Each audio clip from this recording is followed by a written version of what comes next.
এইবারে দুর্গা পূজা তো কোনো সমস্যা নেই।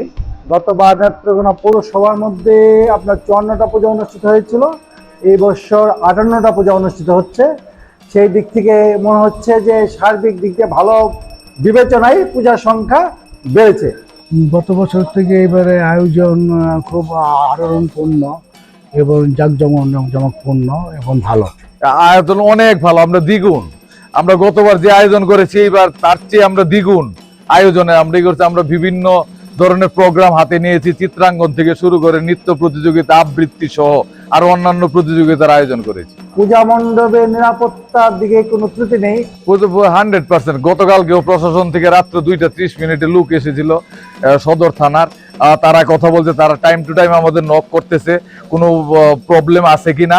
আমরা সব সময় আমাদের সাথে প্রশাসনের যোগাযোগ আছে। হ্যাঁ, অবশ্যই করে মুসলিম বন্ধু বান্ধব আছে, মুসলিম পাড়া প্রতিবেশী আছে, সবাই পূজা আনন্দ ভোগ করে এবং সবাই পূজা সুন্দর এবং সার্থক হওয়ার জন্য সবাই সহযোগিতা করে।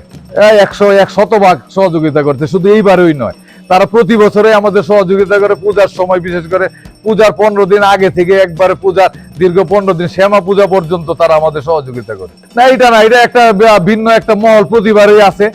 যারা সব সময় বলে যে পূজা সম্পন্ন করতে চাচ্ছে না, যে 5ই আগস্ট পরবর্তীতে যে কিছু ফেসিস্ট ছিল তারা এই গুজব ছড়াচ্ছে। তারা কোনো কিছু হইলেই এটা বাংলাদেশে না, এটা ইন্ডিয়াতে আরো প্রচার হয়ে যায় আগে। সুতরাং এই ধরনের থাকবেই, এইগুলোর মধ্যে আমাদের এগিয়ে যেতে হবে। এগুলা গুজব আমরা বা এই ধরনের কিছুতে পথে পা দিব না। আমরা গুজব ছড়ায় যারা, আসলে তারা সবসময় গুজব ছড়ায়। গুজব ছড়ায় তাদের স্বার্থ হাসিলের জন্য।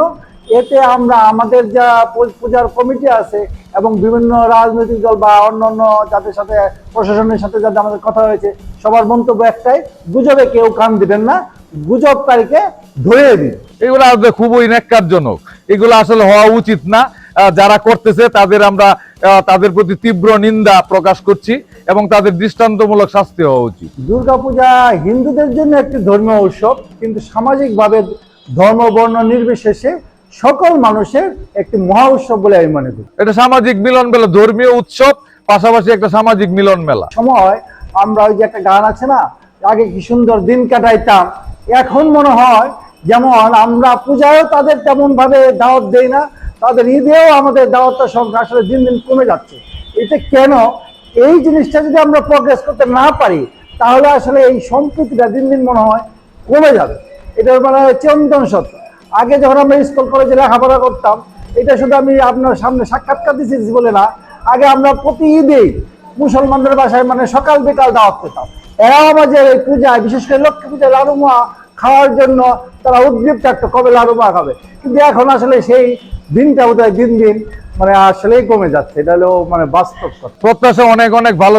বাংলাদেশ ধর্মীয় সম্প্রীতির দেশ এবং সব সময় আমরা প্রতিটি হিন্দু, মুসলমান, বুদ্ধ, খ্রিস্টান সবাই একে অন্যের ধর্ম অনুষ্ঠানে আমরা যাই। আমরা ঈদে প্রতি বছর আমাদের মুসলিম বন্ধু বান্ধবরা দাওয়াত করে, আমরা যাই। হিন্দু আমরা পূজায় আমাদের অনেক বন্ধু বান্ধব আসবে, তারা পূজা যেভাবে সুষ্ঠু সুন্দর ভাবে হয় এই ব্যবস্থাই করি। বাংলাদেশে সবসময় ধর্মীয় সম্প্রীতি বজায় থাকুক, আমরা একে অন্যের পাশে কাঁধ মিলিয়ে চলবো। হিন্দু, বুদ্ধ, খ্রিস্টান, মুসলিম সবাই একসাথে থাকবো, সুন্দরভাবে থাকবো।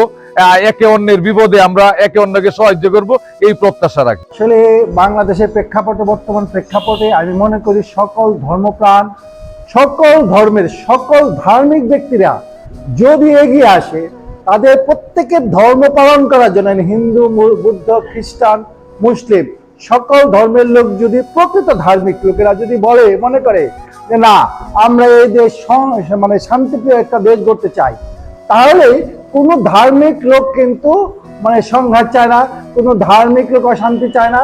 তাই আমি মনে করি সকল ধার্মিক লোক যদি তার ধর্মকে বুকে লালন করে, তার ধর্মকে যদি ব্যবসায় পরিণত না করে, তার ধর্মকে যদি ক্ষমতার সিঁড়ি মনে না করে, তাহলে এই দেশে ভবিষ্যৎ খুব সুন্দর এবং এই আগে কি সুন্দর দিন কাটাইতাম সেই দিনে আমরা ফিরে যেতে পারবো। ধন্যবাদ সবাই।